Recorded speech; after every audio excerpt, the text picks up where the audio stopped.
Let me ask you about one of the scariest concepts that you address in the book. And we talked briefly about how neither of us like the word progressive. Well, you read about the degrowth movement.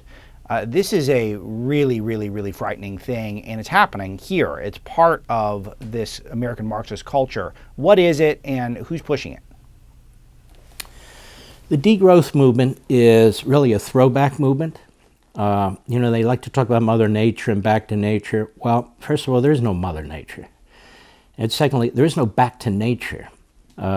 Nature can be a very, very dangerous thing. Earthquakes, tornadoes, hurricanes, heat waves, and all the rest. So what they try to do is they try and use natural occurrences in order to push their ideological position. Their ideological position isn't to save the polar bear. Their ideological position isn't for clean air or clean water. We have mostly clean air and clean water in this country. Their ideological position isn't that we will use up the world's resources. We couldn't use up the planet's resources if we spent every second of every day trying to do that. We've barely touched the surface of what's on this planet. It is a massive place, and it is made up of elements that we're not even familiar with. So there's an arrogance to this. But what it is it is a Marxist movement dressed up as an environmental movement. It comes out of Europe, as I explained. It is a degrowth movement. There are professors that are pushing it in this country and all around the world.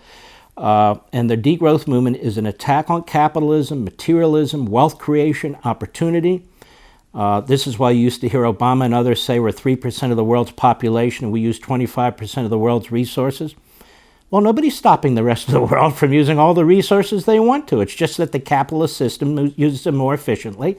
And by the way, we don't keep them for ourselves. If somebody wants to buy our products and services, we'll sell them overseas too. So we improve the fate of man.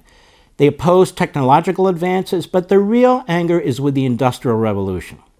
The Industrial Revolution demonstrated that Marx was wrong, and wrong in every respect. The Industrial Revolution wasn't the great proletariat masses rising up and overthrowing the society. It created the great mass of people in this country. It taught us how to feed each other. It taught us how to clothe each other. It taught us how to house each other. It was the greatest economic burst of opportunity and growth and wealth creation in human history. Now, they try to turn to robber barons and trash some of these guys. Some of them were very, very tough.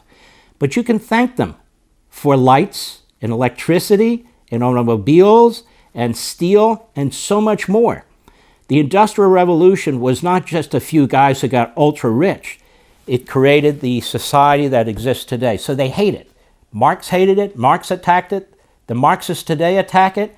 They attack smokestack industries. They attack manufacturing industries because they do not want us to produce. They do not want us to grow. So it is a degrowth movement, as I explain in the book, that was imported into the United States. All of these ideologies have been imported into the United States because, as you know, Alex, when John Locke wrote his second treatise, people would say to him, well, where does this society that you write about so beautifully and so, where does it exist?